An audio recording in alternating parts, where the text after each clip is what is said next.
Hi, my name is Barry Sterling Mitchell. Today is June 28th, 2022, and this is Ben and Barry on football. Hey, what's up, y'all? This is Ben Dickerson, your co host. And then there were two. The Miami Dolphins and the Philadelphia Eagles are the only two undefeated teams left, 3-0. You know what I have early on, Ben, that I don't normally have early on? What is that? An intriguing game of the week. Already? Yeah, yeah. Okay. Yeah, I actually do, and I'll mention what it is. I haven't written the blog yet on it, but it's the game that intrigues me personally. You know what I mean, and that's all about. Um, I mean, I watched a lot of football this past weekend, and I'm realizing I watched so much football. I have to start to make notes because if not, I'll have all of these thoughts. Usually, you and I are in the same room watching the game and arguing this stuff out as it goes. But now I have to argue with myself because a lot of times you're not around. So I'll just say the stuff to my computer, like, so okay, Tua's hurt, right? What can Teddy Bridgewater do with all the speed down in Miami? Seems like he's a good replacement for Tua. Neither one does a lot of running, both are kind of pocket guys. I think they're very similar. Okay. We're going to talk a little bit later about the Tom Brady Gronkowski relationship and how much one's very dependent on the other. Found some information on that. Did you know Lamar Jackson had the most quarterback hits since 2018? It's amazing. He don't look like he's taken that many. Garoppolo has only played one full season out of his 8 in the NFL and 4 full seasons with the Niners. One full season out of his 8. That's basically his what you call. I've been playing with the Niners. It's just things you can't do. You know what I mean? And that offense really going to have to come back to him. They had redesigned it. They was ready to ramp that thing up like a speed demon, but now they got to ramp that thing down a little bit and work it Garoppolo style now. So we're going to see how that's going to work out. So, and I saw the Titans in the goal line in the shotgun with Derrick Henry back there. I'm thinking that might work. We'll talk about all that kind of stuff a little bit later. Right now, you ready for the rankings? Sure, why not? Let's kick off the Sterling Net Point Power Rankings. As usual, we're going to start with 1 through 8. Across the board, you'll see in red ANP. That stands for average net points. APF average 0.4. APA average points against, and our friend ATOD, a Todd, a turnover differential. Ah, yes. Number 1, even though they lost, their lead was so strong, they held on to the number 1 spot. Buffalo Bills.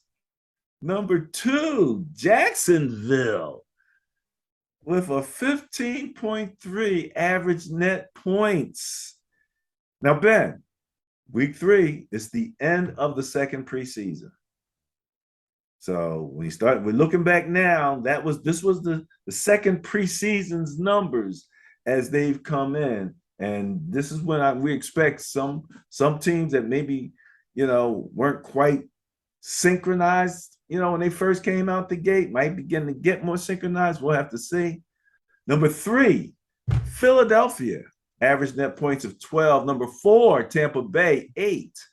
5, Kansas City at 7.7. These are our plus numbers. Again, net points like turnover differential can be positive and negative and will be both at any one point in time.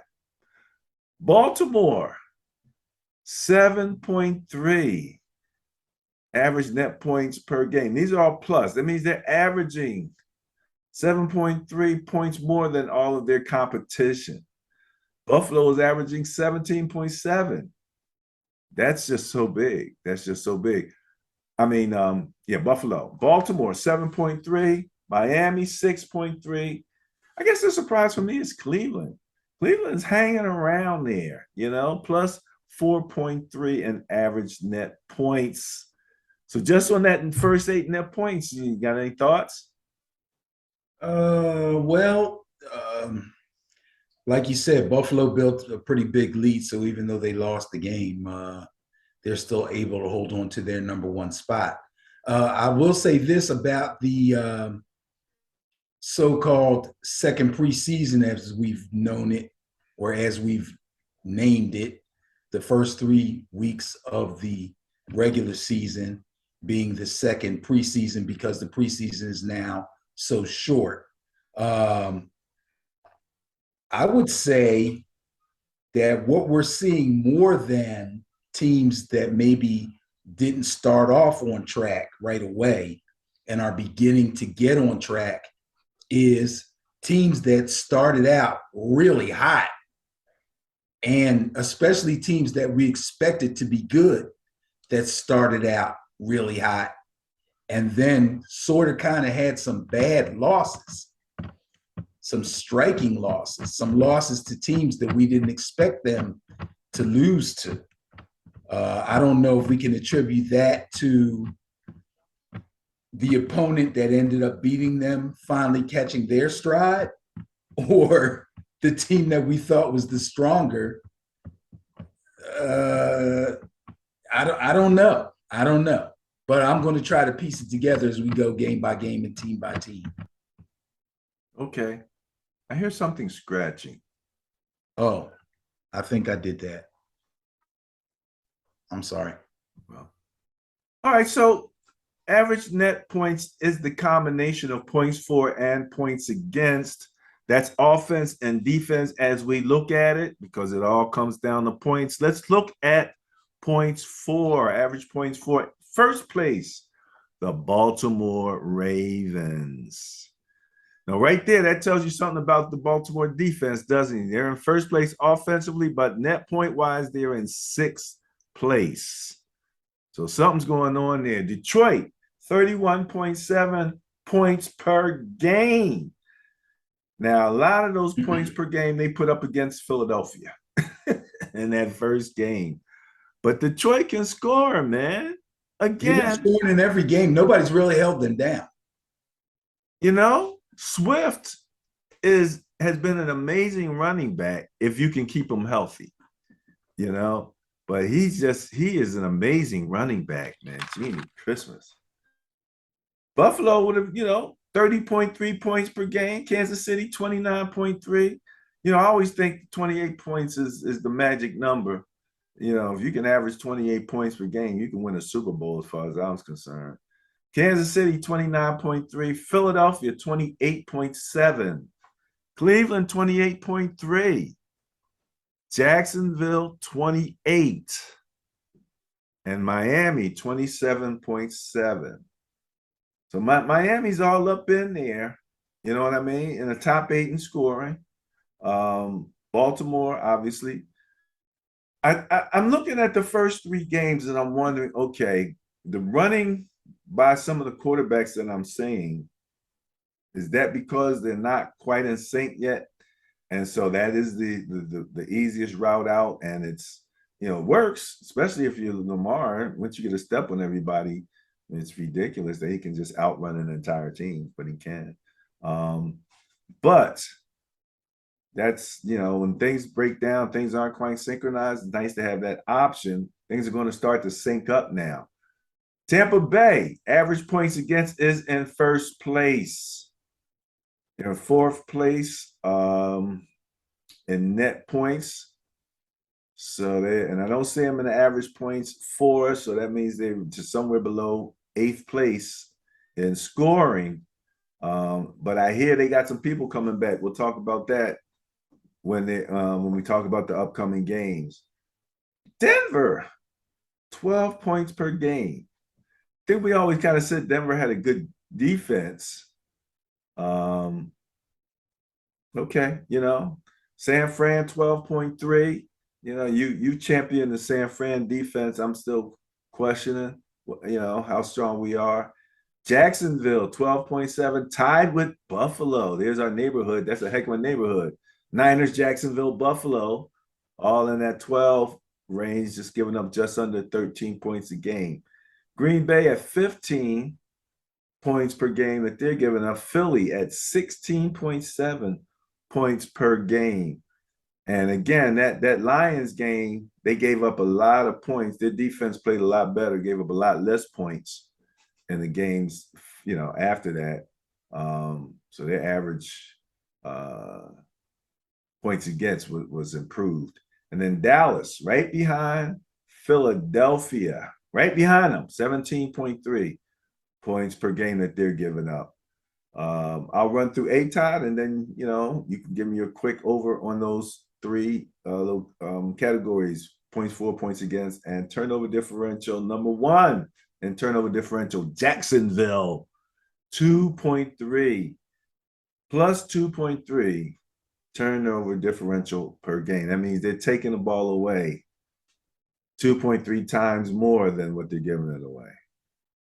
You can keep that up, you can win games. Baltimore right behind them at 1.7, Tampa Bay 1.3, tied with Philly at 1.3.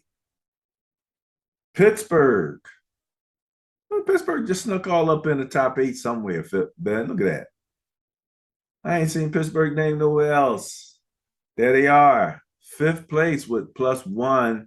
Miami, Cleveland, and Houston at all at 0.7, just under 1 for 6th, 7th, and 8th place. All right, there you go. There's your top 8 in the 4 main categories. Well, it's no wonder that Jacksonville is as highly ranked in the net points as they are, seeing as how they're playing really good defense, only giving up 12.7 points per game. And they're putting points on the board. They're in that nice little neighborhood, 28 points per game. Didn't you say a team that scores 28 points per game should be able to win a Super Bowl? I think that's the magic number. Wow. The Jacksonville Jaguars. How about them? How about those guys? So they're top 8 points for, top 8 points against, and number 1 in turnover differential, which is even more that can be said about the improvement on this team. The fact that Trevor Lawrence is not giving the ball away, he's being careful with the ball. They're not fumbling it. And the defense is much improved. I believe they're close to leading the league in interceptions too. I could be wrong, but I'm pretty sure that they are. So that says a lot about Jacksonville. Baltimore also, as much as they depend on Lamar offensively, which obviously you can see they're number 1 in points for. So Lamar is really getting it done through the air and on the ground, by the way. Defensively, Baltimore isn't really holding their own like we would expect them to.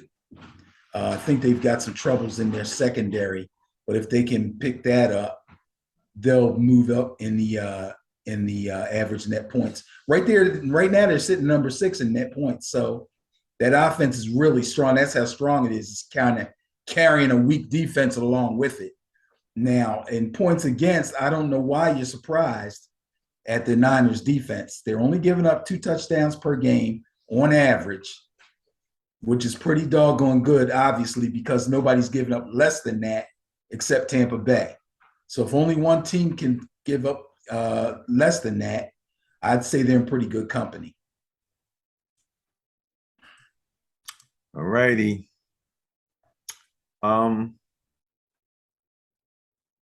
You mentioned INTs. Jacksonville Jaguars are tied with the Baltimore Ravens at 6 versus second place there for INT. So, and where's Baltimore in turnover differential? And differential, where's Baltimore? Yeah.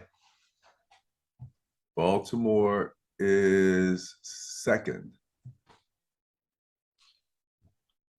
Okay, there you go. Yeah. So right now, Lamar is playing, video game level ball. He's amazing. He's amazing, you know. Okay. Let's go to the next group. And this is the group that, you know, I did find out, was it last week, that the Rams were outside of the top 8 when they, you know, the last year when they won the Super Bowl. I can't say too much about them guys. All right, let me see if I can find this here. Why can't you? It's only week 4.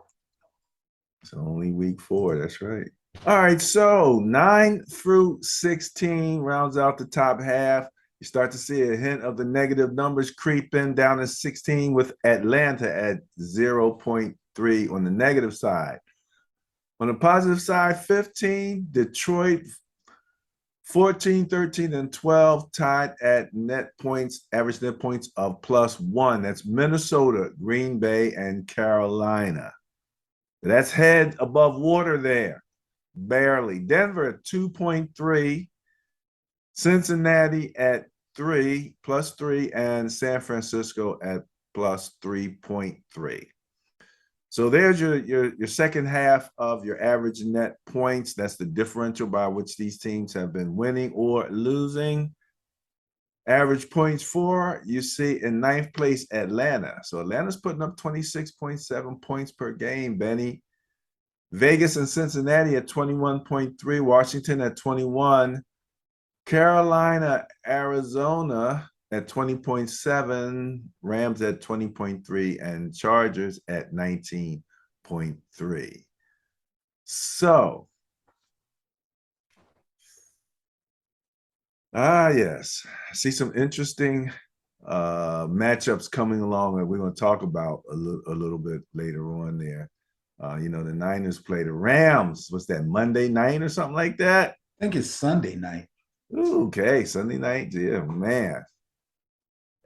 Points against, 9th place, Cincinnati Bengals. No, that is Monday night, actually. They're tied with 10th place, Minnesota. So they've actually tied Chicago. 19 points per game is what they're giving up. Houston, Carolina, and the Giants, 19.7 points per game. Indianapolis, 20.3, and Miami, 21.3. So there you go with Miami. The defense going to have to pick it up a little bit. Turnover differential, 9th place, Arizona at 0.7, tied with Buffalo at 0.7. 11th and 12 are also tied at 0.3. That's Chicago and Denver. The bottom half is rounded out with Dallas, Detroit, Carolina, and the LA Chargers breaking even at 0, rounding out places 13 through 16. So Dallas, Detroit, Carolina, and the Chargers at 0 at the end of the second preseason. Broke even. What do you think, Benny? I'm a little surprised at Dallas. Their defense actually is playing pretty well as a whole, but turnovers breaking even. I thought maybe they'd be a little bit on the plus side. That's obviously something that Buffalo could do a little bit better to enhance their standing overall if they could get more turnovers. I think they had some troubles just this past weekend, as a matter of fact. Teams like Cincinnati and Minnesota are kind of hanging around the midpoint in points against, but I believe both those teams will be playing better defense in the weeks to come. Whereas teams like Atlanta and Vegas in the points for categories are at 9 and 10. I expect them to actually to drop a little bit. I'm just saying it's the attrition of the season. Right now, I'm happy that they're scoring, whether they win games or not. Obviously, the Vegas Raiders are 0-3, which is not a good thing. But they are putting some points on the board. 21.3 is nothing to sneeze at, but I don't know if they can even sustain that if they can't stop anybody. Eventually, that's going to wear on them and take them down. I saw an interesting video, just real quick. Adams is now there, Devontae Adams. Yeah. And they were somewhat saying, is he purposely not looking at Devontae? Because let me show you this play. Devontae's open. Let me show you this play. He's open. Let me show you this. He was open. And he's like not even looking in that direction. He's like, I he's over saw there. that show and I saw those plays that the guy was mapping out. I think What'd you think? it was Dan Orlovsky. And what validated it is with his knowledge of professional football, having been a quarterback in the NFL, not necessarily a really good one, but let's face it, he did play in the NFL. Okay. During his explanation, he said that you could obviously see that the plays they had set up, the Raiders, was giving them what they wanted from the defense that the opposing team gave them. And he was open and he didn't throw it to him. So to me, that means that for some strange reason, Derek Carr is trying to spread the ball around. I don't know. I don't know what else to say. You know, I don't know what else to say. I'm not going to What a pretend. concept. Yeah, I'm not going to pretend I know something that I don't know. So the only thing I can think of is he's attempting to spread the ball around. And if in fact that's the case, I can understand why Devontae Adams is upset, because when he was in Green Bay and Aaron Rodgers had other weapons, he still consistently went to Devontae almost exclusively, to the point where which is why I always had Devontae ranked as one of my best wide receivers, because everybody knew he was going to get the ball. They double him, they bracket him, and Aaron Rodgers would still get it to him. Two reasons. Number one, because Devontae Adams is great. And number two, because Aaron Rodgers can get any ball to anybody anywhere. So, if Derek Carr can't do that, I don't know what to say about Derek Carr. But like you said, the plays he showed the guy was open. I have no clue. I'm lost on that. Well, okay. All right. So I got you off track. I'm sorry, but we talked about Vegas putting up 21.3 points per game, tied with Cincinnati. What I was going to say was number 9 is not too bad for San Francisco to be right now. Obviously, they're not scoring enough points. I'm going to attribute that again to Garoppolo kind of getting thrown into the fire. Part of training camp, he was rehabbing his shoulder. The end of training camp, he wasn't getting any number one team snaps in practice. He wasn't even allowed to attend practice. Well, I'm talking about the end of training camp after they signed him. Oh, okay. Once they signed him to that restructured contract and he was able to practice, he didn't get any snaps with the number one team. Right. It was full go with Lance. Right. So when Lance got hurt, he came in totally cold. Okay. So he still got a little rust to knock off. He's got a little rust to knock off. And again, I don't think Shanahan's helping him. And, I'm looking for some different things. We'll talk about that a little bit later. But okay, 9 through 16. Ready to move on? Sure.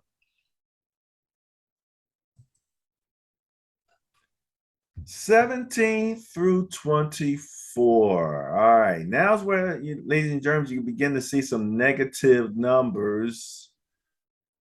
Ranked 17, your Giants are in 17th place in 2 categories. They're net points at -1, and they're also part of the break-even crew and turnover differential, which would include the Rams and Minnesota, all at even 0, rounding out 17 through 19 in turnover differential. Back to net points, you have the Giants and Chicago. Isn't that who you guys play? This weekend, yeah. All right. Dallas at -2. The Rams at -3. Houston -3.3. Pittsburgh -4. Las Vegas 4.3. And New Orleans -5.7. These are net points. That's the differential by which they're scoring versus the other team. So the Giants are scoring 1 point less than the other team on average over the last 3 games. Points for, let's see what the scoring looks like. You got Minnesota at 17. The Giants right behind them at 18.7 points per game at 18. Pittsburgh Steelers at 19th at 18 points per game. Chicago and the Jets tied at 17.3 points per game for 20th and 21st place. The Saints, Tennessee Titans, and Tampa Bay Buccaneers all scoring an average of 17 points, rounding out 22nd through 24th place. So there's your scoring, and probably seeing Tampa Bay down there like that really kind of says something. We'll talk about them again later on. I hear they got some people coming back. Points against right there at the 17 point is your favorite whipping team, the Kansas City Chiefs. Right behind them is the Steelers at 22 points per game. Chiefs are 21.7. Should have said. The Saints at 19th place, giving up 22.7 points per game. The Rams 23.3, Seattle 23.3 at 20th and 21st, same division. Patriots giving up 23.7 at 22nd place, Cleveland 24 points a game at 23rd place, and the Raiders giving up 25.7 points per game. So there you go with the problem with the Raiders right there. That's how you get a minus 4.3 net points for sure. Lastly, turnover differential. I think we talked about that already. 17-24. Giants through Atlanta. There you go. Well, I mean, points against Kansas City, 21.7. It's not very good, is it?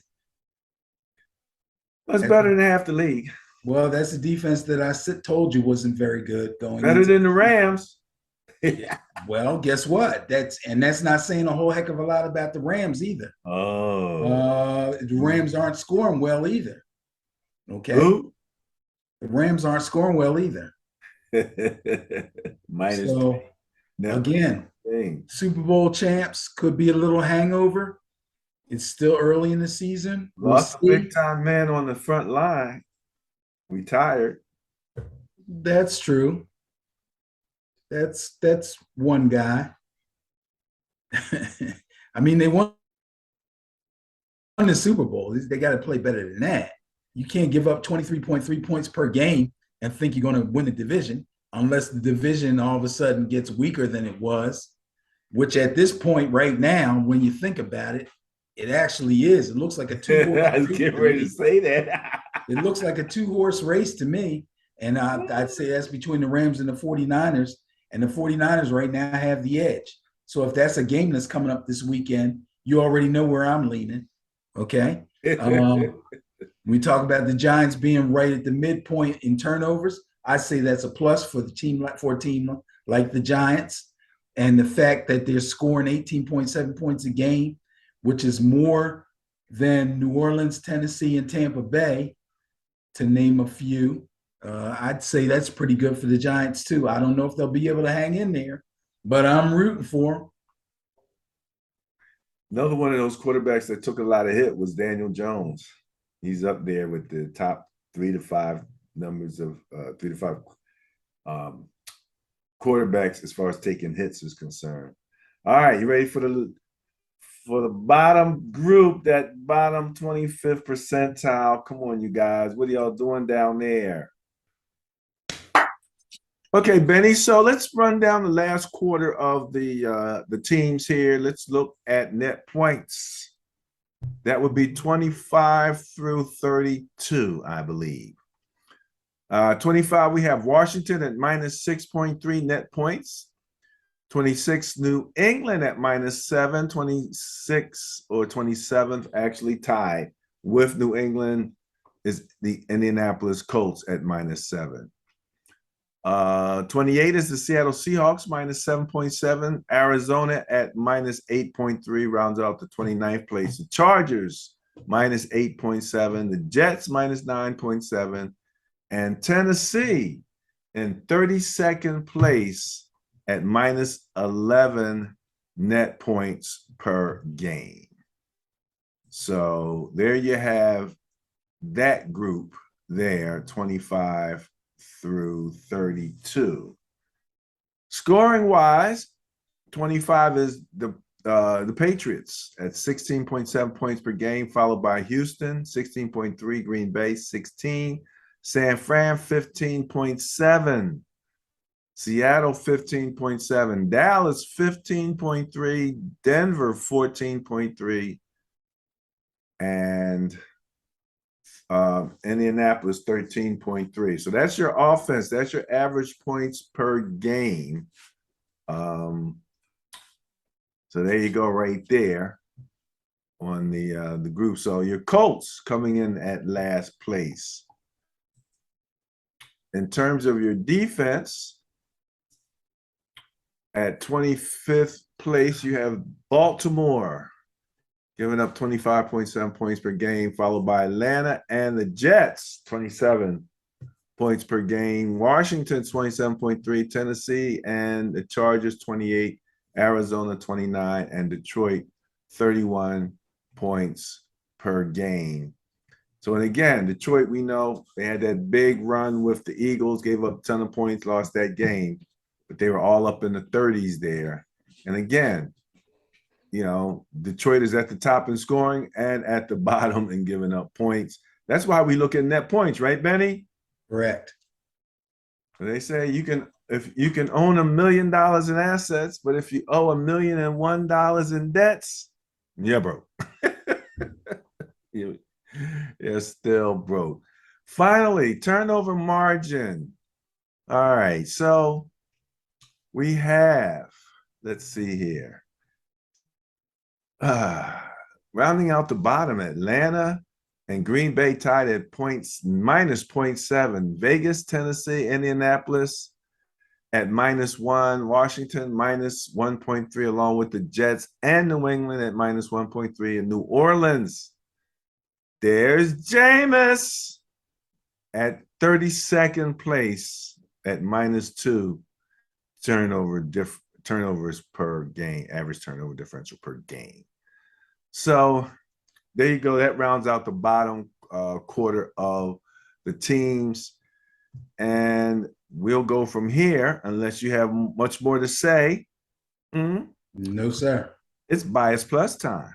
All right, Betty, let's kick off Thursday night football. I hope you got your Amazon Fire Stick warmed up. Because that's what you got. That's what you got to have now to watch Thursday night football. Prime Video. No, we have Prime. Who don't? Miami Dolphins at Cincinnati Bengals. Bias Plus score 3.7 favors the Miami Dolphins. Hey, Dolphins got the bias, huh? Let me just jot this down. Got some interesting matchups this week. Dolphins have the bias. Okay, so what about the Dolphins? Well, the Dolphins defeated the so-called best team in the NFL. At least the team I thought that was the best team in the NFL, the team that most people on television believed was the best team in the NFL, the Buffalo Bills. But the Dolphins beat them 21-19 with basically a great swarming, really good tackling defense that made timely stops and kept the Bills out of the end zone in the second half. Crazy as it sounds, that's exactly what that defense did. They look to be better than I thought they were, obviously. And they actually look better than they've shown on the rankings. As we just saw, they were ranked pretty low in average points against, excuse me. But they got the job done against the Bills in the second half and held them off and won the game. So they go and play the Bengals this week, and the Bengals were able to somehow handle the Jets after I really said the Bengals are in a lot of trouble, and I still think they are, but they were able to handle the Jets. and their shabby offensive line only gave up 2 sacks. I don't know if that's an improvement on their line or if that's just a bad note about the Jets pass rush. No. You know what I'm saying? But poor Joe Burrow is going to have to play really, really well for the rest of the season, probably, unless they make some changes behind a line that can't seem to pass block or run block with any consistency. So at this point, I'm going to say that the Bengals are still in trouble, and I'm going to pick the Dolphins in this game. So I'll go along with the bias. There you go. I got you. Duly noted. Vikings at Saints. Bias plus score 9.4 favors the Vikings. Okay. Minnesota Vikings, kind of an up and down team. I've been trying to leave Kirk Cousins alone because I know every time I talk bad about him, he comes through. Every time I praise him, he lays a dud. But after having their offense completely shut down by Philadelphia in week 2, the Vikings made a concerted effort to actually get more guys involved for whenever their starters have problems. This was another tough day for Justin Jefferson, but Adam Thielen and KJ Osborne stepped up for Kirk Cousins in the passing game, and Alexander Madison, who we know is a really good back, that doesn't get much time because he's playing behind Dalvin Cook. Dalvin Cook went out with a shoulder injury, and Alexander Madison came in and he scored a touchdown. So that's exactly what the Vikings have been looking for, other guys to step up when their stars have problems. Meanwhile, for the Saints, Jameis Winston started the season with high expectations, but they've not come close to what was expected. The offensive playmakers supposed to be Alvin Kamara, Michael Thomas, and Chris Olave. But the only one that's really come through consistently is Olave, and he's a rookie. So I don't know what else to say. Thomas got a little dinged up. Kamara started off slow, had a bad fumble, but he eventually finished with, I think, 60, 70 some yards on the ground. I don't know if Thomas is going to be able to play this week, but I think he's been practicing in a limited capacity, so I will expect him to play again this week. The Saints defense was supposed to be top-notch this year, but they gave up 26 points to the Falcons, so they can forget about being called top-notch by me. You give up 26 points to the Falcons, although the Falcons have been scoring. I got to give it to them. That's but right. They did give up 26 points to the Falcons in week 1, and they were in way over their heads against the Buccaneers in week 2. And now this past weekend, they let the Panthers control the game and run the ball down their throats. And that doesn't say much for the Saints defense. So obviously I got to go with the Vikings on this one. Going with Ben.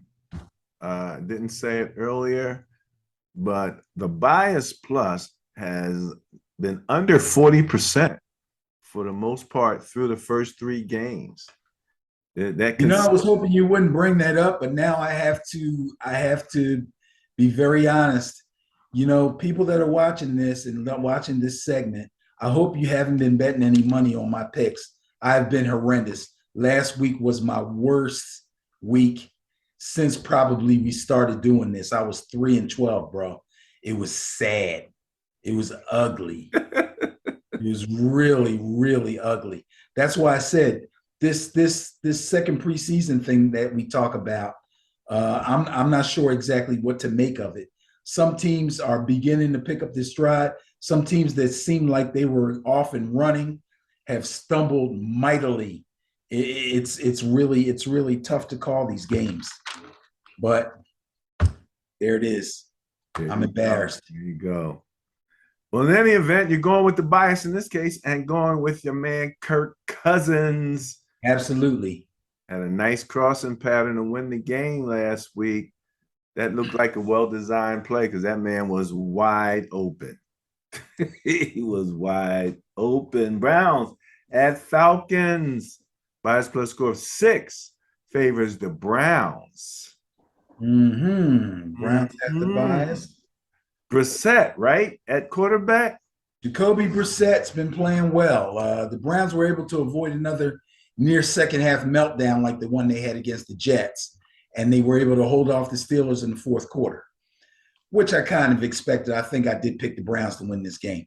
Jacoby Brissett had a solid game. Nick Chubb bullied the Pittsburgh defense. He had 113 yards and a touchdown on 23 carries, which is what I expect the Browns to try to continue to do game after game after game.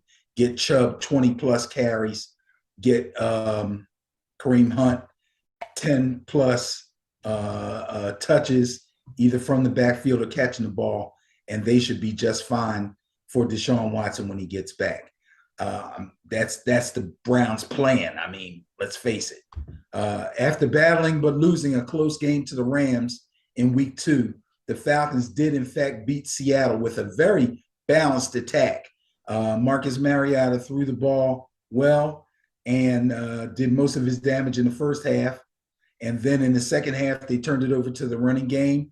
Cordarrelle Patterson had a career high 141 yards. Really? And he racked up 107 of those 141 yards in the second half to salt away that game. Nice job by the Falcons. Forget the 4-minute drive, 4-minute drill. They had what, an 8-minute drill? Yeah, they really ruled the day. The problem is I don't think the Falcons defense is going to be able to hold off the Browns run game. So I'm going to go with the Browns in this one. I think they go into Atlanta and beat the Falcons. Am I going with the bias again? Yes, I am. I'm not trying to.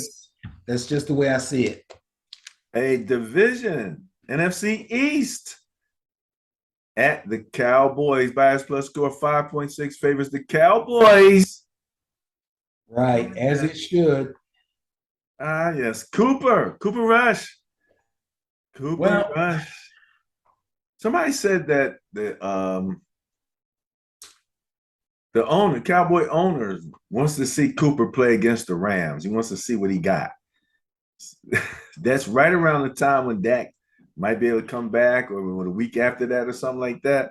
Okay, let's try our best not to listen too intently to Jerry Jones, okay?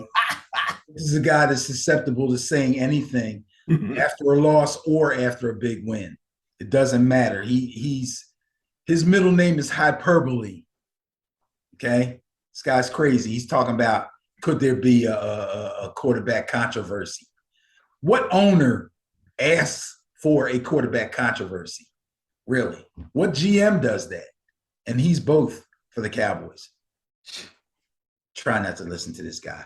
The Commanders had to pull out all the stops and mount a furious comeback against Detroit in week 2. Only they ended up losing that game anyway. Then they come in, play a division rival, the Eagles, and they get stomped out in week 3. So that's where the Commanders are right now. Carson Wentz is battered and bruised. Would they sack him like 9 times or something? It was something crazy. It was a crazy number. They had their way with the poor guy.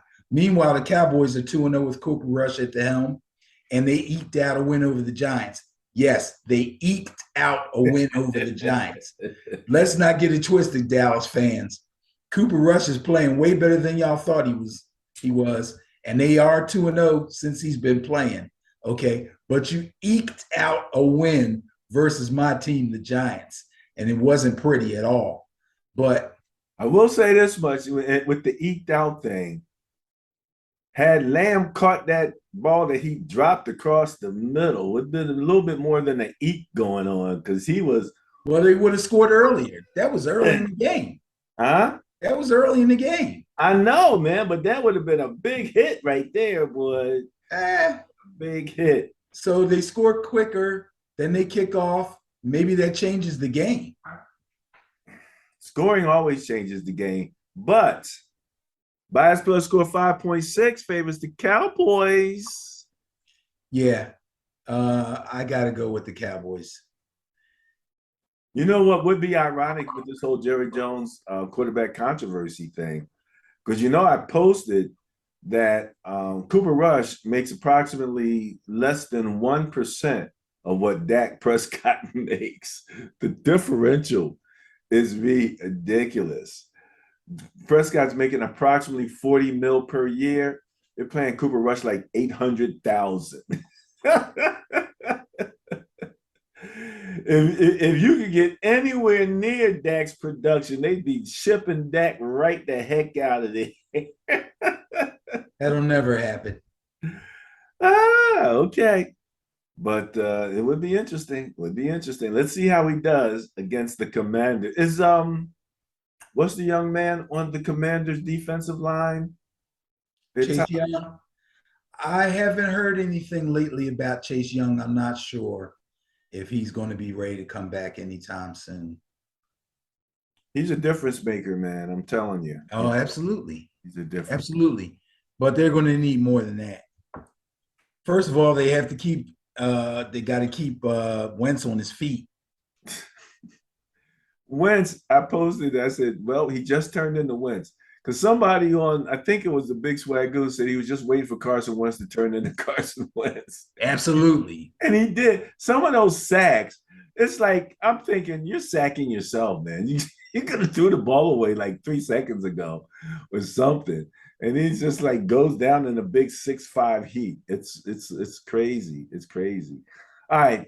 You're going with the bias, going with the Cowboys, going with Cooper Rush. Right. Seahawks at Lions, minus plus score 8.7 favors the Lions. They know how to put up some points. 8.7? That's a nice little hefty number there. Yes, that's what I have here. Now, of course, we're all scared of my numbers at this point, but well, I mean, I'll go with that. The Lions, like I've been talking about the Lions being able to put up points. Their problem is stopping the other team, but putting up points hasn't been a problem for them. But let's talk about the Seahawks first. They're going to be the visitors. And Geno Smith played actually pretty well against Atlanta last weekend.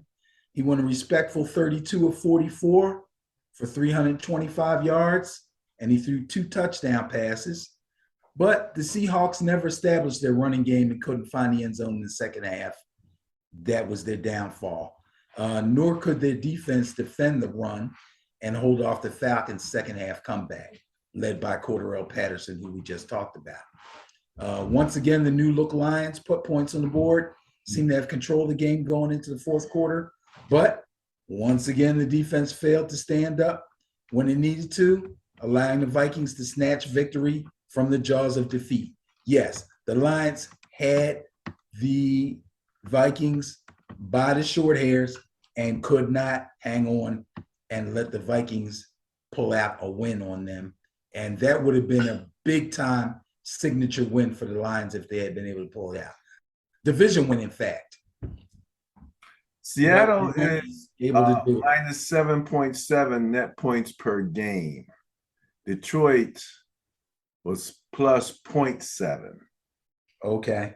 So not including the turnover differential, which I think went in the Lions' favor. That's why you have such a big differential there. But again, the Lions are barely positive, but they are positive. And Seattle really has had some issues. Okay, so this is kind of a tough one to call. So I'm going to look at this one as the Lions continue to put up the points. I don't see why they'll stop, especially against the Seahawks defense. And they're at home and have the crowd behind them. I'm going to take the Lions to win this one. All right. Going down the tube with the I'm going down the tube. Going down the tubes with the fire. Come on, man. Your choice of words is not good, bro. Going down the tubes. Titans at Colts, minus plus score 4. You know who that reminds me of? Was it Tyrese? 4 years old. I still have that picture. 4 out on the fire escape. Favors the Colts. What's up with the Titans? Come on, man. You lose A.J. Brown, and you're like, oh, my goodness, you might as well have lost Devontae Adams. You might as well have lost Gronkowski. What, so the Colts have the bias? The Titans are struggling, man. Oh, wait, let's see what I got here. Last place in net points at minus 11. Well, actually, after getting clobbered by Buffalo in week 2, the Titans bounced back pretty nicely last week against the Raiders. Offensively, they couldn't have been more balanced. This is what I love. This is what I love, a balanced offensive attack. They passed the ball and ran the ball both 27 times exactly. They got Derrick Henry 25 total touches. That's a winning formula for the Titans. Okay. But hey, you want to talk about bounce backs? After getting handled by Jacksonville in week 2, the Colts rallied the troops, stayed focused, and took advantage of a mistake-prone Chiefs team, a team whose defense I'm on record as not respecting, and the Colts were able to pull out the victory. This is a really tough one to call here, but I'm going to go, ooh, geez. I was about to say, ooh, yeah, this is tougher than I thought. You all right there? Let me say this much. I got to think about this one. Tennessee, scoring wise, is 22nd, tied with New Orleans and Tampa Bay at 17 points per game. Okay. So that's what they're putting up right now. Where's Indianapolis at in this situation? Scoring wise, I don't think they're much better. Oh, snap. They must be doing a lot better on defense because Indianapolis is in last place in scoring at 13.3 points per game. Wow. So the difference has to be made up. On the defensive side, Indianapolis is 15th. They're only giving up 20 points a game. So whereas the Tennessee Titans are 29th, giving up 28 points per game. Jeez. Usually in a situation like this, I'll go with the team that's at home. And I think I'm going to do that again. So not only are they at home, but they beat the doggone Chiefs. I'm taking the Colts. I'm going to take the Colts in this one. All right, going with I think they figure out a way to slow down Derrick Henry somehow, some way, and they pull out the win. Well, they got that humongous defensive tackle that they got from my Niners right there in the middle. So these guys ain't scared of Derrick Henry. And again, apparently the methodology for Derrick Henry is to get in that backfield and get your hands on his legs before he gets going. That seemed to have worked, I think, for the Bills. Somebody I saw playing that guy. Bears at Giants. 0.4 bias plus score favors your Giants over the Bears, Benny. As it should. 0.4. As it should. I'll tell you this. I still feel like the Bears coaching staff is feeling funny about taking the training wheels off of Justin Fields, man. This guy, he barely gets off 20 passes a game. But a lot of the blame fell on him this past weekend. He threw 2 bad picks, and he put the ball on the ground twice against Houston. Did he? Wow, 4 turnovers. Yeah, that's 4 personal turnovers. That's not good. Luckily, Khalil Herbert came in after David Montgomery got hurt and gave the offense a spark, and they were able to put the Texans away.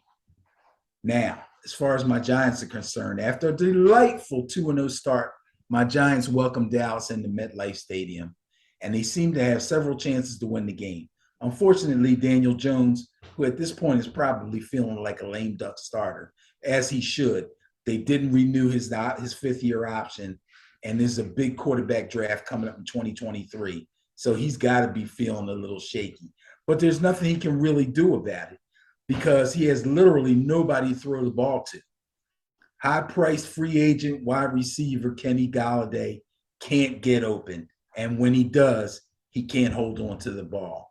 Second-year guy, Kadarius Toney, is injured. He's got a hamstring. He may or may not play this week. Rookie Wan'Dale Robinson also has a hamstring. Not sure what his status is going to be.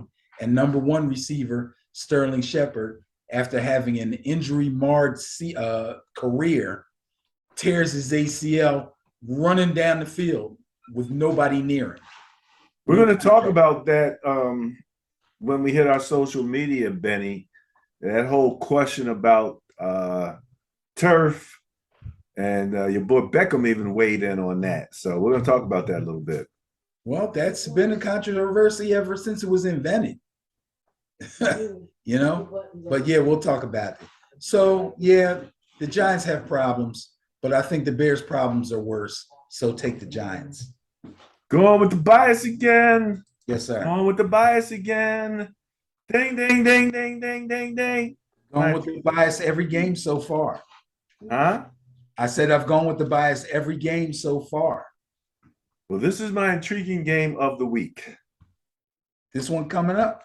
Jaguars at Eagles. Bias plus score 4.3. Now, this is what's crazy, Benny. The bias plus score 4.3 favors the Jaguars. However, the Eagles are 6.5-point favorites in Vegas. Okay, so sounds like Vegas knows something that the net point power rankings don't know. Could be. Or the net point power rankings know something that Vegas don't know. Actually, I would say Vegas probably does know what the power rankings know, because the power rankings are based on the numbers and not opinion or conjecture. So yes, Vegas does know what the power rankings know. Now, what else Vegas too? Yeah, what else Vegas knows, I'm not sure about. But I'll say this for the Jaguars. They scored 22 points in week 1. They shut out the Colts 24-0 in week 2. They destroyed the Chargers last weekend 38-10. I am tempted. I am very much tempted to say the Jaguars are for real. Dougie P brings the Cats into his old stomping grounds at the Link, so we'll find out this week. Yeah, they play the Birds. The Birds went down to D.C., took a whole ton of people down there with them. I heard they had 20 busloads full of Eagle fans went down to D.C. 20, actually it was 20 plus busloads, not to mention the people that drove down there. They took over the doggone stadium. They wreaked havoc on the Commanders to the tune of 24 points in 1 quarter. Here's the problem. They scored all 24 points in the second quarter. It was all the points they scored, and it was the second game in a row that they went scoreless in the second half, and 3rd out of 3 games that they went scoreless in the fourth quarter. Very interesting. I pointed that out, that they had gone 2 games without scoring in the second half. And I remember talking to our friend Mark. Next thing I know, Mark's posting that stuff on Facebook. So he's listening. He's listening. So bottom line, bias plus score 4.3. See, the bias plus is what it is. The calculations are what they are, and it favors the Jaguars right now. And they tell me the Jaguars are the better team by how much? What was the bias plus? 4.3. 4.3? That's enough for me, baby. I'm taking the Jaguars. Going with the Jaguars. Yeah, I've seen funnier things happen than a home team that's humming along losing. Okay? I'm going with the Jaguars. I listened to a podcast, and a large part of what they talked about relative to the Jaguars were all of the changes in the coaching staff and the coaching staff that Doug Peterson brought along with him. Yes.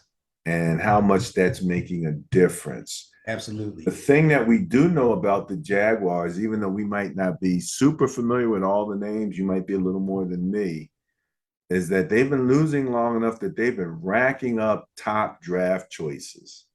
Mm-hmm. They had top draft choices sprinkled all through that place. And this is a Trevor Lawrence chance to really show that this is a new Jaguars team. Doug Peterson comes in having some idea about what's going on in Philadelphia with his background there. And you got an ascendant quarterback, Jalen Hurts, who people are talking about being the MVP. And the question that's going to come up is, can the Jaguars handle that Eagle defensive line? Hey, guess what? Guess what? The Jaguars are probably the best defense the Eagles have seen so far. That might be true too. Well, that's been a question about how much people are fawning over the Eagles. It's like, okay, you guys beat Carson Wentz. You know what I mean? Right. You beat Goff, in the shootout. So there's a question in terms of the quality of the competition. The Jaguars, like you said, they not only beat the Chargers, they beat up the Chargers. Yes. So this looks like a real juicy game right here. You're going with the Jaguars. Yep. I'm making it my intriguing game of the week. I'm pulling together all of the all my little information that I can get together with these guys. All right. Jets at Steelers. Bias plus score 8 favors the Steelers. And I've heard people already say, Benny, that it's pretty much a done deal. They're going to have Pickett in there at quarterback. He's coming soon. Coming to a Steeler team near you. Who's saying that? Because Mike Tomlin's not saying that. No, Mike Tomlin's not going to tell you anything. He's military. He's military with his information. Well, he is saying something though. He's saying we're confident in Mitchell Trubisky. He's our quarterback, and we're gonna go with him. Okay, all right. And I'll tell you what, whispers and you're going by the coach. I can understand it. Makes sense to me. I mean, yeah, it's true. He is militaristic. He is old school. Okay, they don't make knee-jerk reactions or make knee-jerk decisions in Pittsburgh.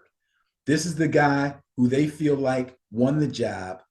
He's the veteran guy. We're going to try to ride him and fix everything around him and give him the best opportunities to lead the team to victory. I have no problem with that. I believe that somewhere along the line, maybe a few weeks down the line, they're going to have to make a change. But what's really distressing me about the Steelers is their defense. But let me talk about the Jets first. I think we're done with Joe Flacco. I think the Joe Flacco thing is over. 2 reasons. Number one, Zach Wilson's supposed to come back this week anyway. Number 2, he just threw 52 passes in a game. That's crazy. His arm's probably going to fall off. So let's get ready for Zach Wilson to come back. Not that that's going to change the Jets' fortunes. This actually looks like a get-right game for Pittsburgh. Mr. Trubisky continues to struggle, and the run game can't seem to get going. Defensively, things are different without TJ Watt. I didn't think they would be, but they actually are. And now Minkah Fitzpatrick is in concussion protocol. So that's a problem for the Steelers. But guess what? They're at home. Minkah will probably pass concussion protocol, and they'll be fine defensively to stop Zach Wilson, who hasn't really shown me anything since he came into the league. Take the Steelers. Going with the Steelers. Yeah. Trubisky was talking about, I got to get the ball further down the field. And, it's like he's playing conservative or something like that. I don't know. Well, no, that may be the plays that they're calling for him. But that's because they don't trust him to be. He's not a gunslinger. This guy's not a gunslinger. He makes too many mistakes. He has to be a game manager. That's the only way you're going to get the most out of him. There you go. Bills at Ravens. Now, this was a runner-up for an intriguing game here. Yeah. Bias Pro scored 9.4 favors the Bills.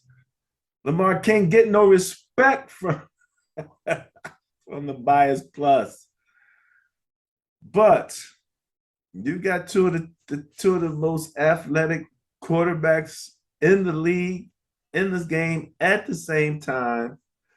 the Bills had played last week. From what I understand, the number of their starters, 6, 7, 8 of their starters on defense were not there when they lost that game. And they'll be lucky if they get a couple of them back this week.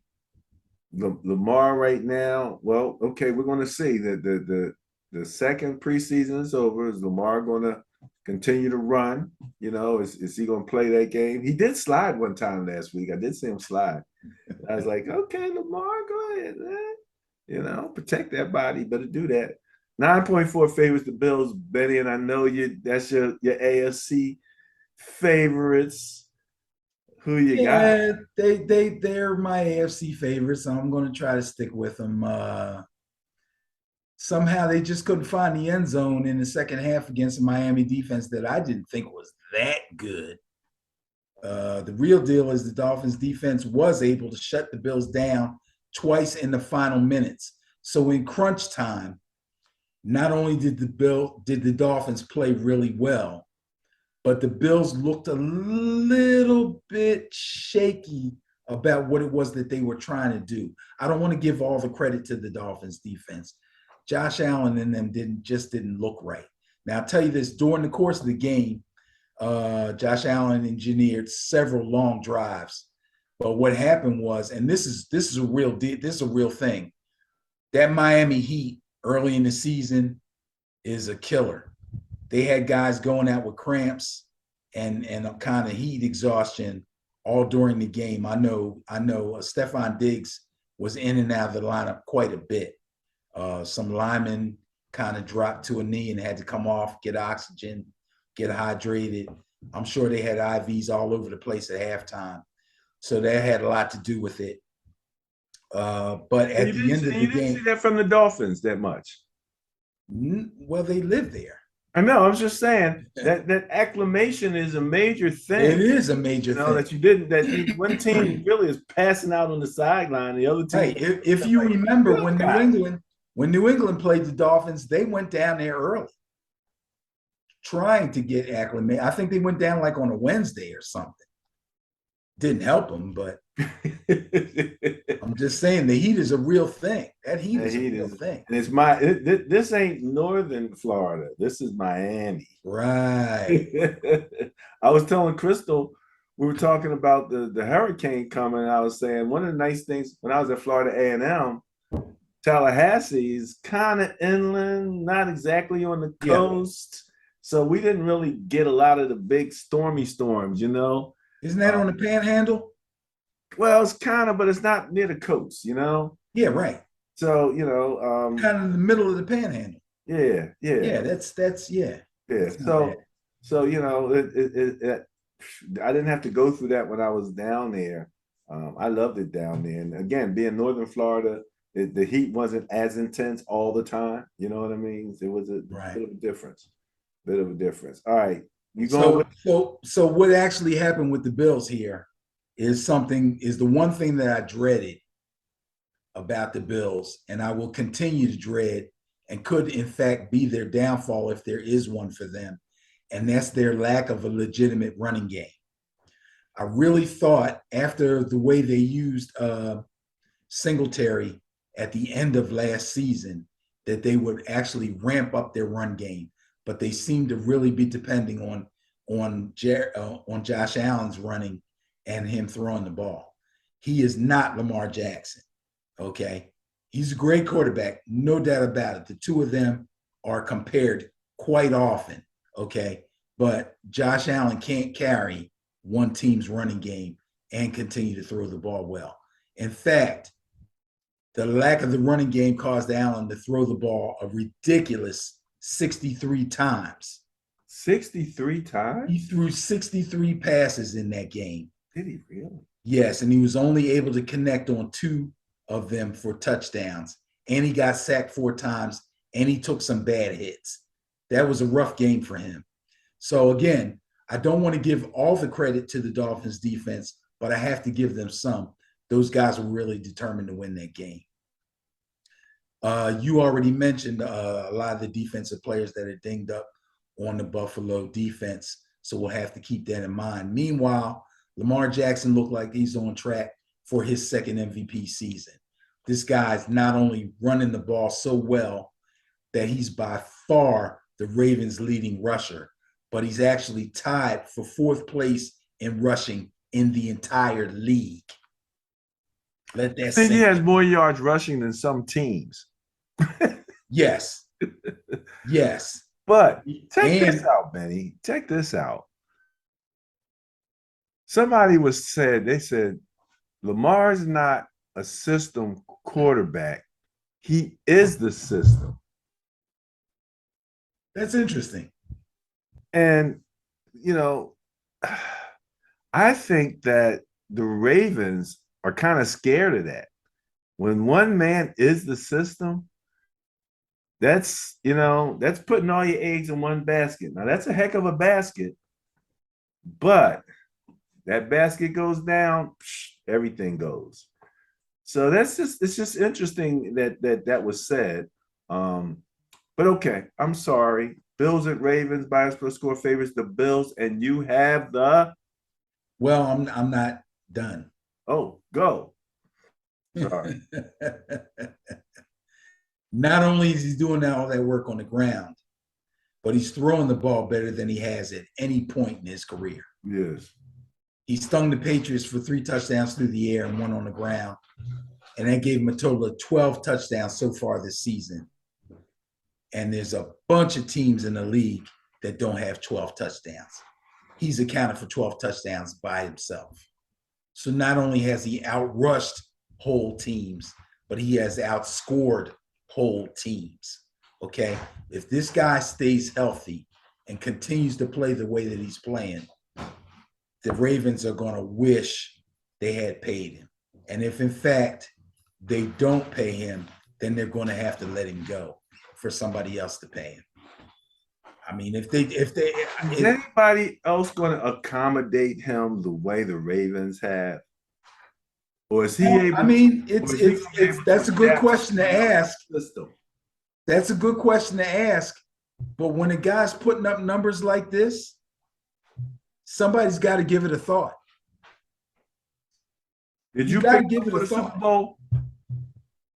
Excuse me? Did you pick them for the Super Bowl? Did I or would I? Did you?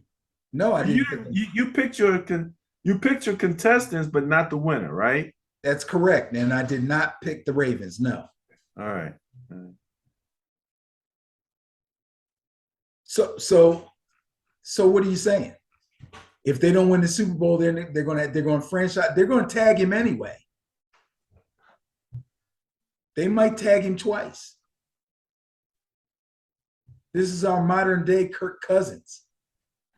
This is their best chance to do anything. He's still kind of cheap for them right now. So it's almost like a win or bust year for the Ravens. He's making $23 million a year right now.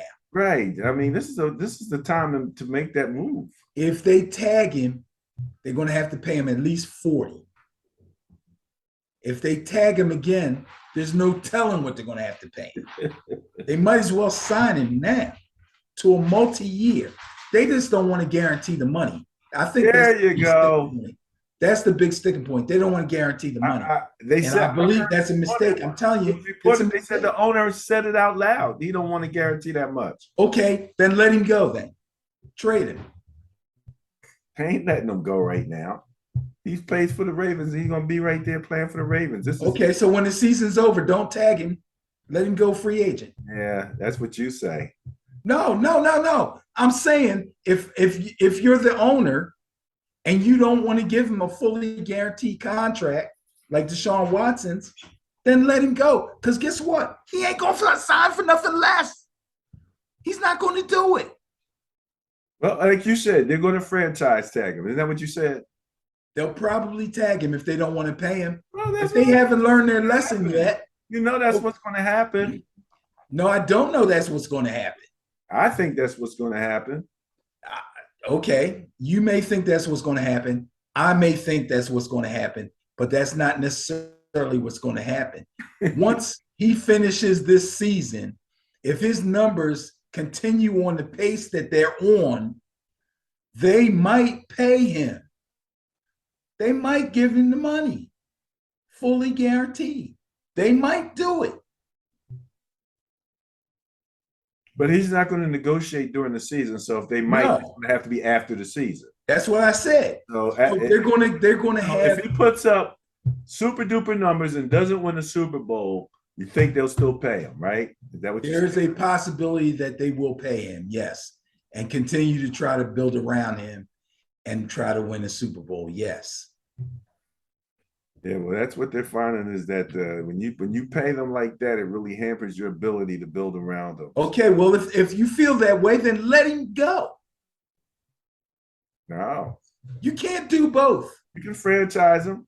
For what? Him. For what? So you can keep him. Let him keep getting. So he keeps getting MVPs. That gives him not winning Super Bowls. That opens up your window for a Super Bowl with him to another 2 to 3 years. But how are you going to pay him? How are you going to tag him?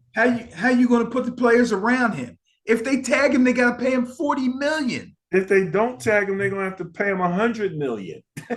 No, they're not. That's ridiculous. They have to guarantee him 50. Okay. So you guarantee him 50 now, because if you tag him twice, you're going to have to pay him 60. And if you don't guarantee it, he's out of there. Well, there you go. All right. In any event, next up, I'm sorry, you have the. Oh, I'm sorry. I didn't pick a winner, did I?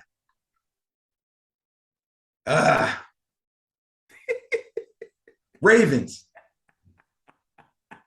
I'm taking the Ravens. I'm going against the bias.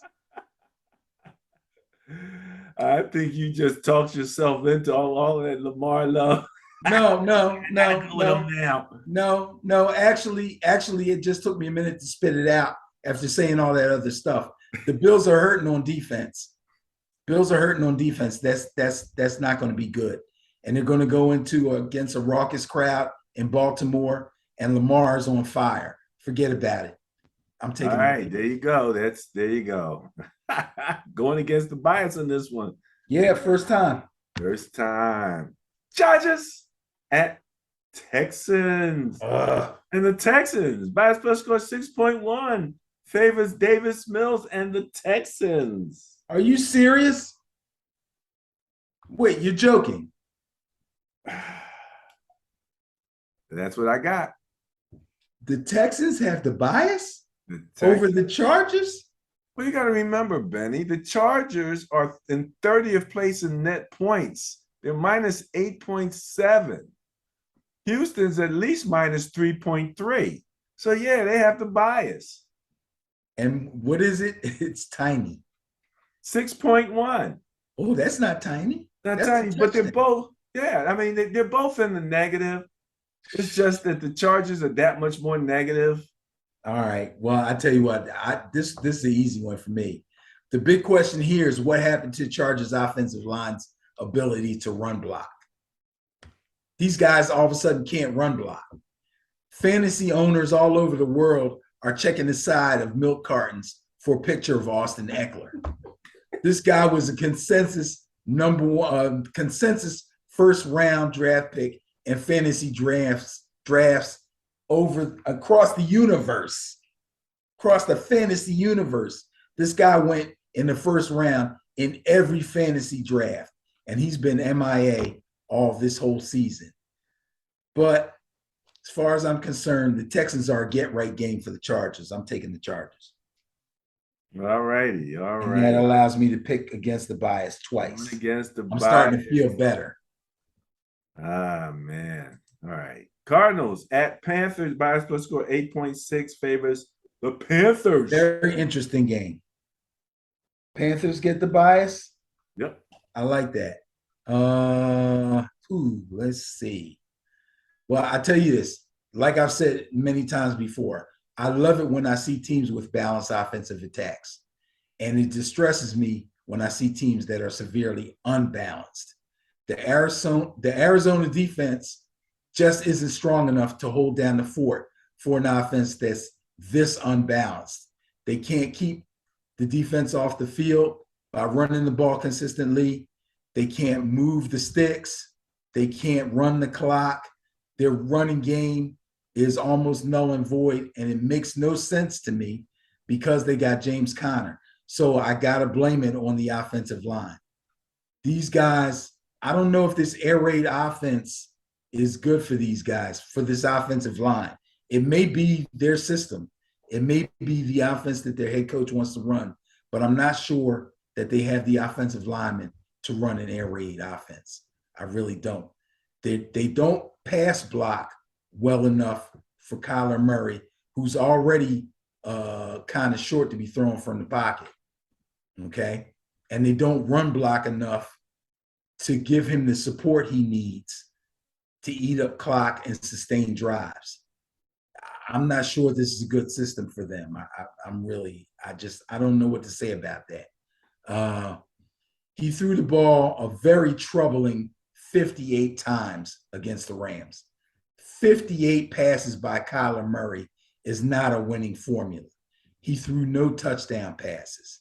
That's way too much of a burden for Kyler to bear. I already said last week, he's basically got this team on his shoulders, but that's way too much, man. 58 pass attempts, that's crazy. Now, when you talk about the Panthers, they do have a balanced attack. They finally put together a winning effort with Baker Mayfield, only throwing 25 passes, and they ran the ball 31 times total. Bell cow Christian McCaffrey handled 25 of those carries for 108 yards. I love Christian McCaffrey. I've been holding on to him and franchising him in my keeper leagues in fantasy, and he's finally paying off for me. Not with huge, gigantic numbers, but nice, consistent numbers week after week after week. Hope he stays healthy. The Panthers D is obviously flawed, so it didn't hurt that the Saints suffered injuries to a lot of key players, and Jameis was playing with a bad back.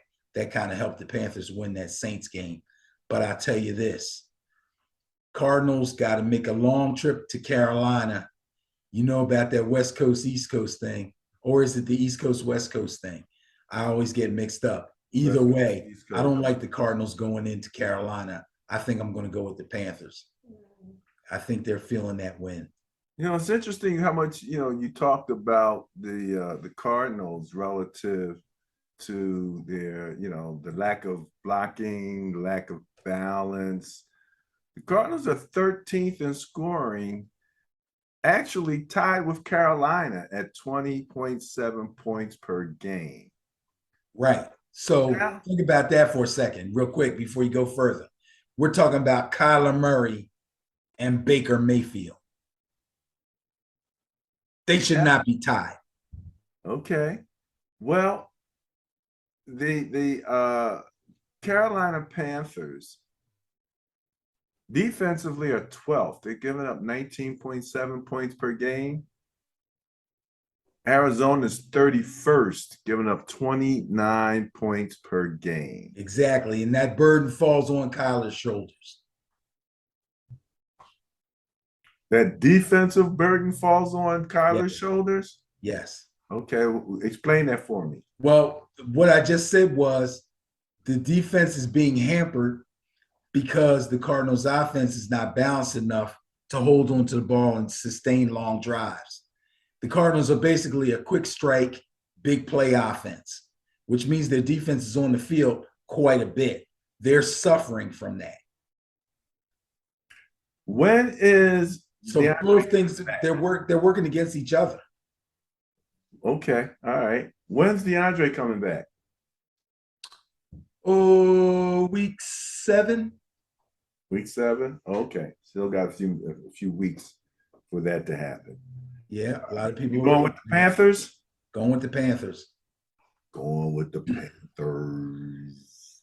Patriots, Packers. Get your P's on, baby, with the bias plus score 8.6, favoring the Packers. My audience is laughing at you. Mac Jones did his part to keep the Patriots in the game versus the Ravens last weekend. But trying to go score for score with Lamar he ended up throwing 3 interceptions. And pulling and tearing his ankle up. Then he tore his ankle up late in the game. And it's a high ankle sprain, which is not good. He could miss several weeks. Meanwhile, the Pack comes home after a big win. He thought about running as fast as Lamar, and his ankle went out. Just thinking about it, right? Just thinking about it. Well, what are you going to do, poor guy?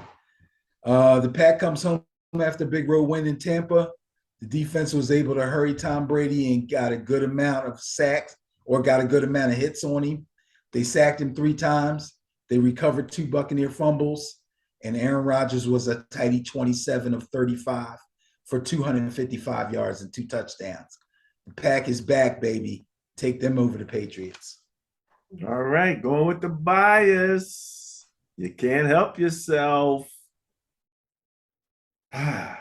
Russell? I mean, we're talking about Brian Hoyer here, okay?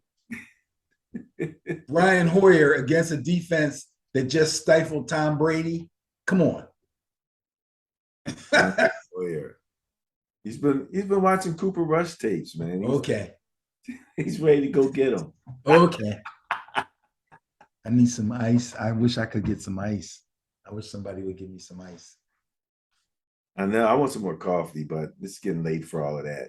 Let's talk about the Broncos at the Raiders. That's an AFC West matchup with the bias plus score 7.9, favoring the Broncos because the Raiders just can't get it together.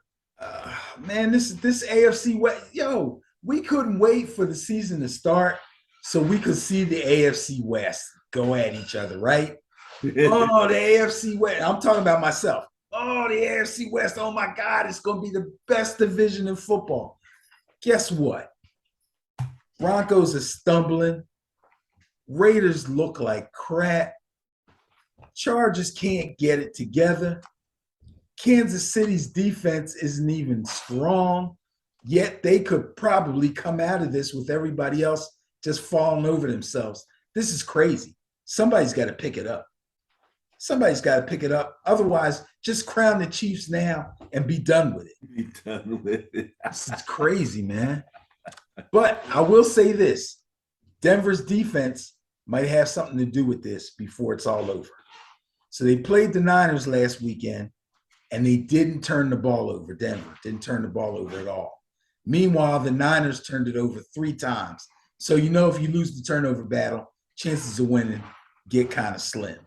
The Broncos also sacked Jimmy Garoppolo 4 times. Again, not a good recipe for winning. It was a tough defensive battle, but the Broncos defense was quietly – I'm sorry. I didn't mean to say that. If you look back at the past games, the Broncos defense has quietly only given up 36 points so far this season in 3 games. Averaging 12 per game. Exactly. For second place defensively. Exactly. And everybody's fretting over Russell Wilson. Everybody's focused on their offense. That's an issue, but that's an issue that may be fixable. What's keeping them afloat is that defense. They're really playing well. And they played a big part in the Broncos' grinded out win last week. But the Raiders are 0-3. They are officially in trouble. They don't seem to be able to put a complete game together. They get off to a good start, but they can't hold on. They get off to a slow start, they can't finish. They have untimely turnovers and penalties, yada, yada, yada. People are starting to look at Josh McDaniel as not being head coach material. Obviously, a really good offensive coordinator with all his days back with Brady and the Patriots. And even after Brady left, he still kind of showed that he could put an offense together. But as a head coach, I don't know. This thing ain't working out real well in Vegas for him. Obviously, I'm going to go with the Broncos. Going with the Broncos, going with the bias plus. Chiefs at Buccaneers. Another potential intriguing game for me, especially with a bias plus score of only 1.9. Yeah, this is the Sunday night game. But it favors the Buccaneers. And, oh, by the way, I think we neglected to mention that The Sunday game kicks off in England. Oh, yeah. Correct What game there. is that? Let me see here. Dubba. Yeah, people out there that play. Minnesota, New Orleans, 9:30 a.m., baby. Okay, so people out there that play fantasy, make sure you get your lineups done Saturday night. First game of the week starts at 9:30 in the morning, so you want your lineups to be in. Otherwise, you won't be able to switch your players around. Okay. That's important. That's important. Let me see. Back to the Chiefs and Buccaneers. Chiefs and Buccaneers. So the Buccaneers get the bias, as they should. Before the season started, this was a game that folks were looking forward to. It was considered by many to be a possible Super Bowl preview. Okay, by me too.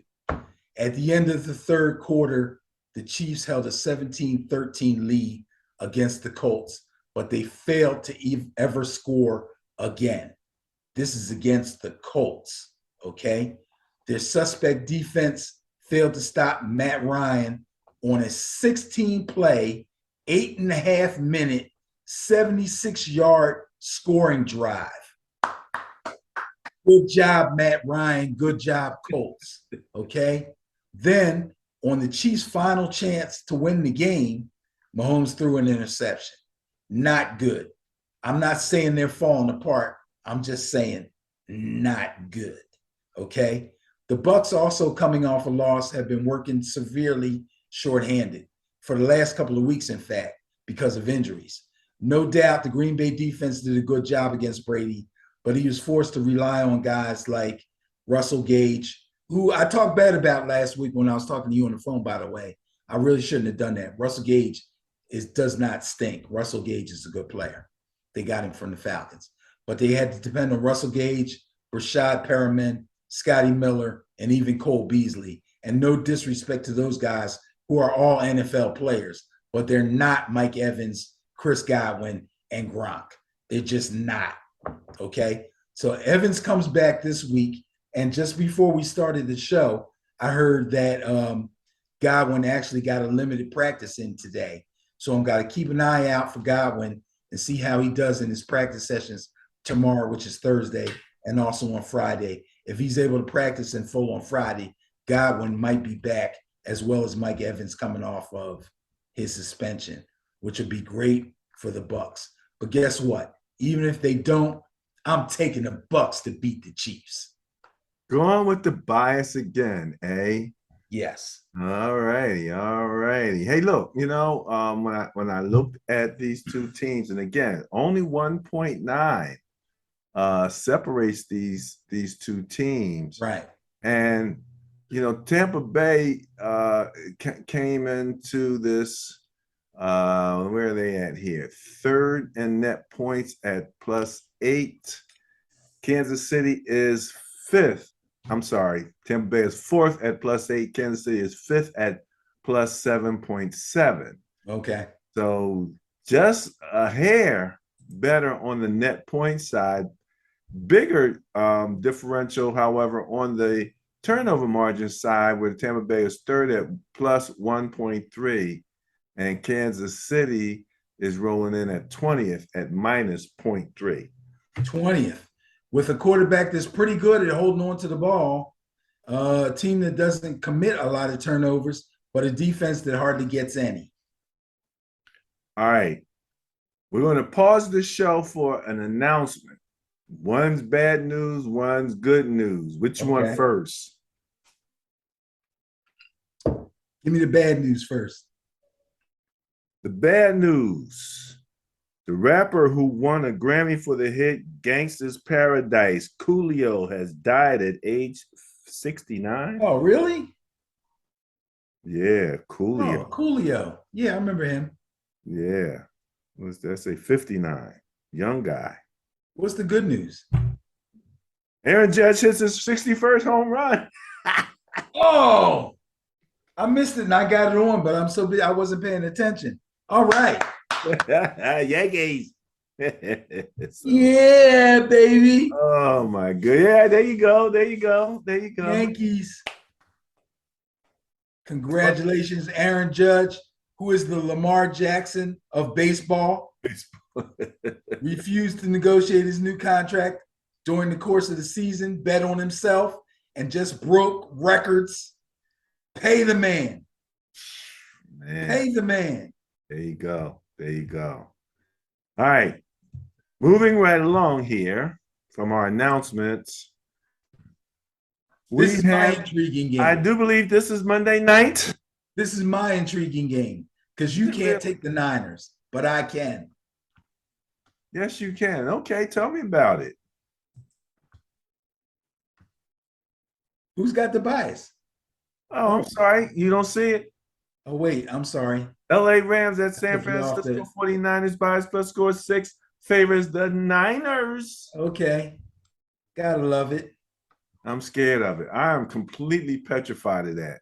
Well, the Rams handled the Cardinals last weekend, and now they look to establish themselves as the best in the NFC West.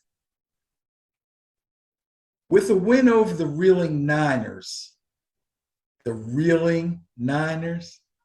after that tough loss to Denver, who are coming off of a defensive battle with Denver. Yeah, Denver, a really good defense that's been quietly stopping people. It seems like the Niners just didn't see it coming to me. I'll tell you the truth. And again, I'm going to give Jimmy G a chance to get the rust off.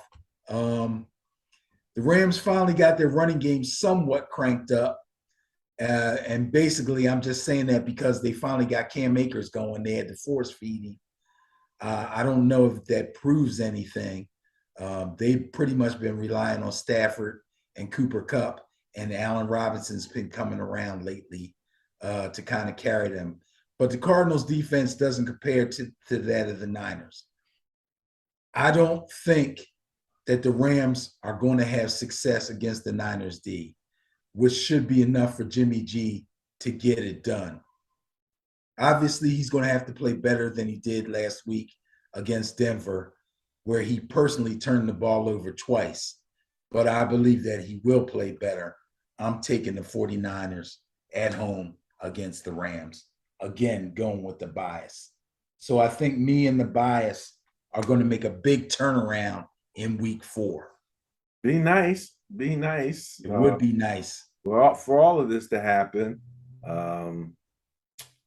I have to question are that with the Niners having lost Mike McDaniel as offensive coordinator, who worked so well with Jimmy. Now you got a different offensive coordinator who came in prepared to run a different system.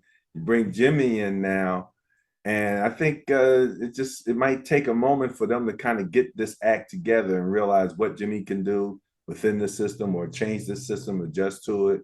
I think again, you got to utilize Kittle as a receiver. You got to make him dictate coverages. That's something that has been missing big time.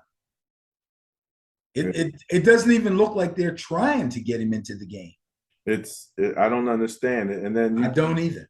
And then you're going to beat Debo up if you keep trying to run him as a back. I believe just from, again, I know you don't, Madden, looking at the depth chart, they can run the ball. Your running game is precipitated by your line. Now, our line ain't that great, but especially now that we've lost our left tackle, Trent Williams, that's going to be a big hit.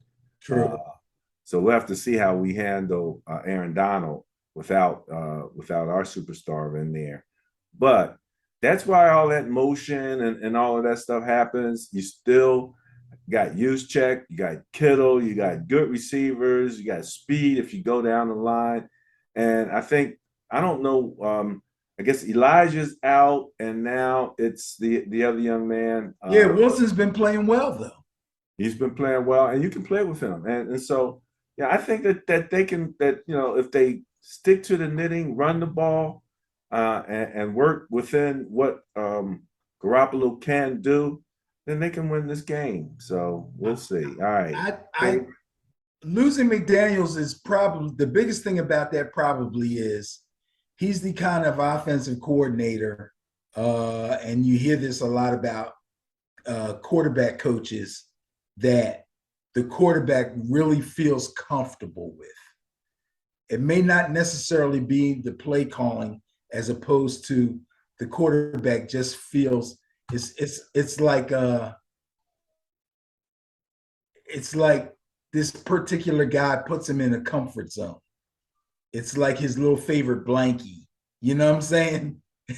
It's a guy, they calm the quarterback's nerves. And him being not being there could be a little bit of an issue. But Shanahan's got to be smarter than that. He has weapons that he has not used yet. Weapons that we've seen him use in the past. He could use check more. He hasn't used Kittle hardly at all. It's crazy.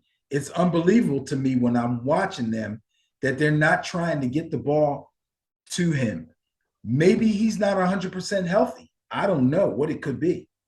But Shanahan needs to actually wake up and start diversifying his passing game. Okay, the run game is about as good as it's going to get.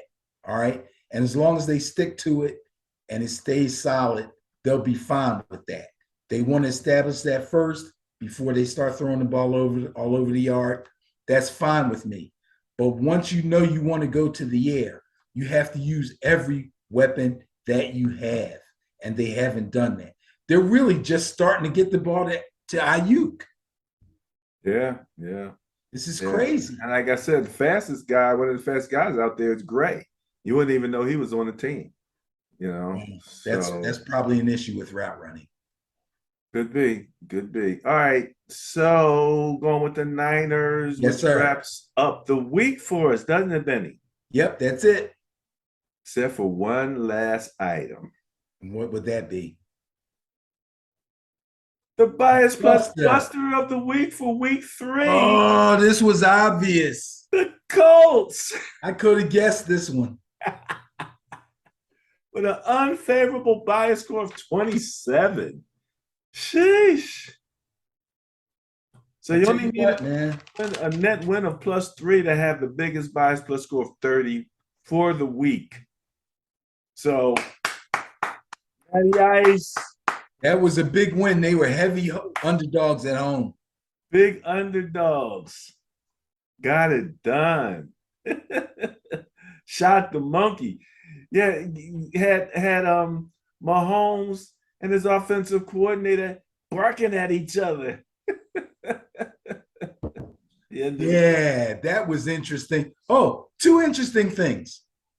And I know you talked about some stuff at the beginning of the show that you said you were going to get into later. I hope I'm not stepping on your feet. I can't remember it. No, go ahead. We're finished with that part. We're moving into miscellaneous. 2 things. I'm watching the game, and I'm seeing Mahomes and Bieniemy kind of going at it. And then obviously he was going to get asked after the game in the post-game conference, what was that all about? And Mahomes gave the old, you know me, I'm super competitive. I wanted to go for it. I thought we could blah, blah, blah, blah, right? Okay, first of all, the down distance situation did not call for that. That was ridiculous to want to go for that. Really? That was goofy, okay? And when Bieniemy told him it was goofy, he didn't like it. That was the back and forth. So it didn't go down the way that Mahomes said it went down. I wanted to go for it. He was saying that he just wanted to go in, scratch it. We go in halftime, figure it out, come back second half. No, it wasn't that simple. He told him, bro, that makes no sense at all. I've had those conversations in flag football games with players that are overzealous about going for it. Okay. Sometimes it just don't make sense. Okay. And Andy Reid had to step between them. It wasn't going to stop. So there's no way it could have been as simple as Mahomes explained it. Yeah. And he played the good soldier. He did what, you know. Oh, yeah. Oh, sure. Yeah, you don't throw your coach under the bus. No doubt about that. I'm cool with that. Okay. But for the reporters to think that that's what really happened, ha ha ha, yeah, right, whatever you say. Same thing with Tua. Okay, they tried to say that Tua was wobbly from a back injury and not a head injury. If you watch that, not only did you see his head hit the ground, but when he stood up and started to try to get back to the huddle, he got spaghetti legged. Okay, I've been there. That's not fun. Okay, you lose all control. That's like you just took a punch on the chin, buddy, and you're just not right. Now they claim that his back stiffened. He had a slight back injury, then sat on the bench while the defense was on the field for a long time. His back tightened up, and he made his legs feel funny. I'm not buying that. I'm not buying that at all. He was concussed. There's no doubt about it. He was concussed. They took him in at halftime. They snapped him out of it.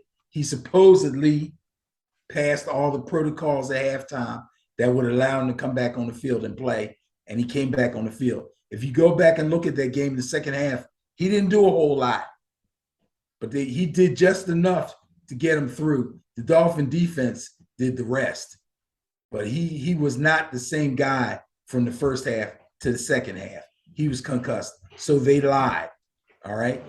Now, because they lied, he may not have to go through concussion protocols during this week, and he may play.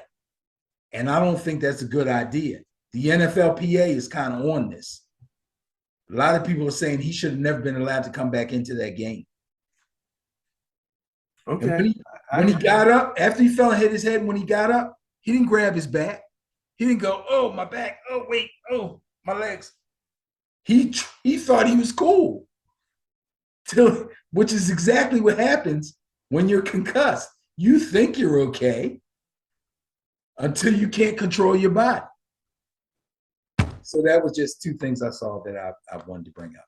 All right. Fantastic.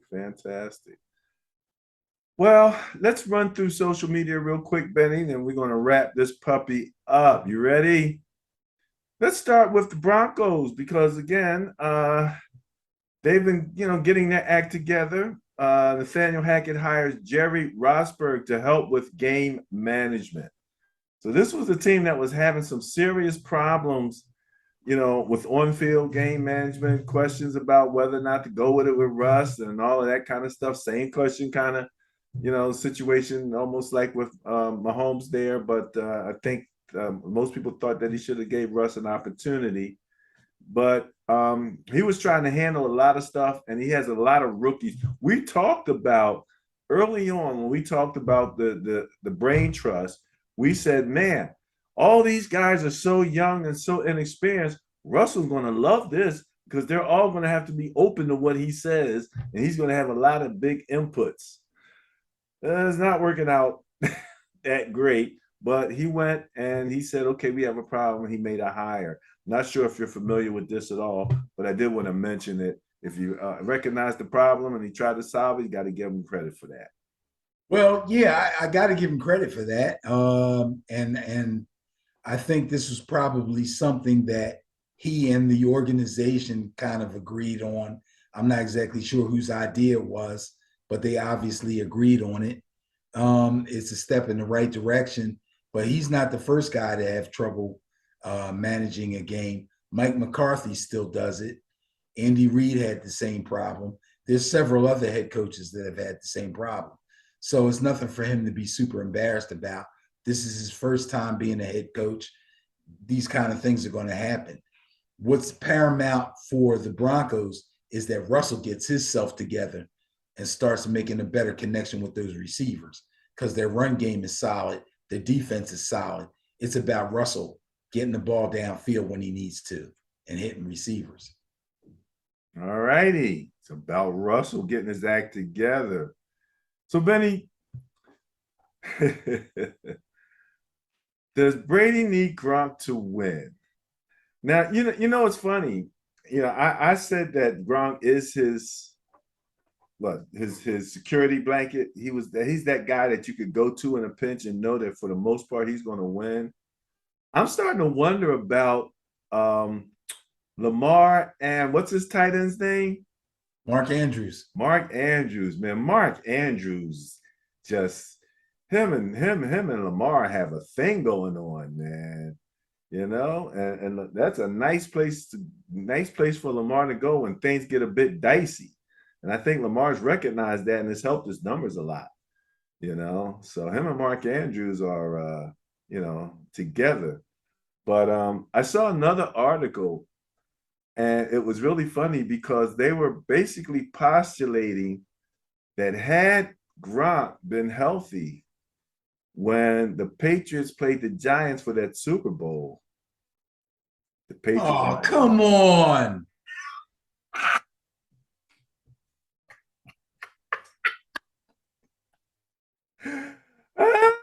Yes, they did. Did he play? The pot. He was injured. They said he played. He was pretty much ineffective. Did he play? Hey, I said he did. Okay. He did. I don't want to hear it. I knew you didn't. Hey, Benny, the Pro Bowl. They finally doing something with that piece of junk game. Getting rid of it. How long we been talking about that stinky Pro Bowl? Yeah, but you know what? We never really came up with any solutions. I know you thought about it. I didn't spend much brain power on it. If they're going to have a flag football game, I guess that might be a little fun to watch. Not if they play in those same NFL rules that them other guys play, where you catch the ball, everybody got to stand. What do you think they're going to do? They're not going. What? Oh, that's exactly what they're going to do.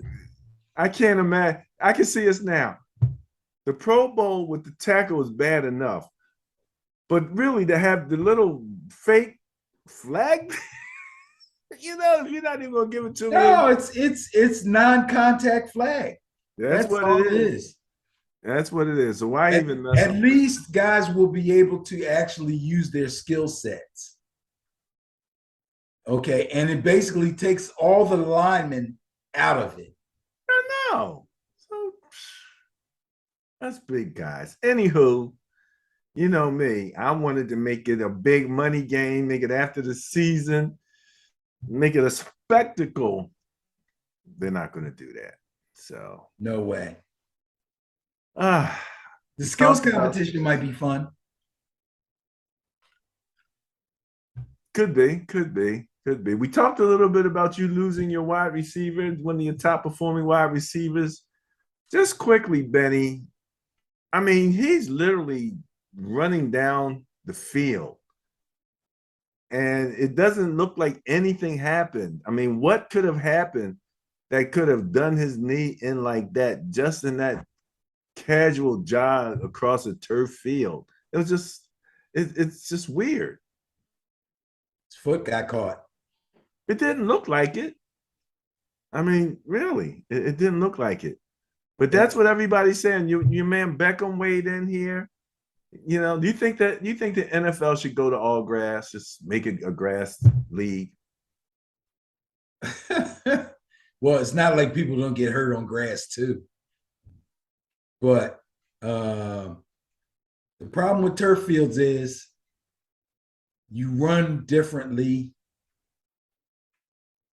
but people forget they have to throttle down a little differently. He was actually finishing up a route. The play was over and he was slowing down. And it's almost like he dragged his foot a little bit. It stuck just for a fraction of a second and his ACL popped. What are you going to do? I don't know what to tell you. The conditions of a grass field can cause the same thing if they're not exactly right. Just because you're on grass doesn't necessarily mean that your foot can't get stuck. Okay, so you're kind of not on the all grass thing as far as you're concerned. I'm not. Okay. All right. Well, that was the question. All right, Benny.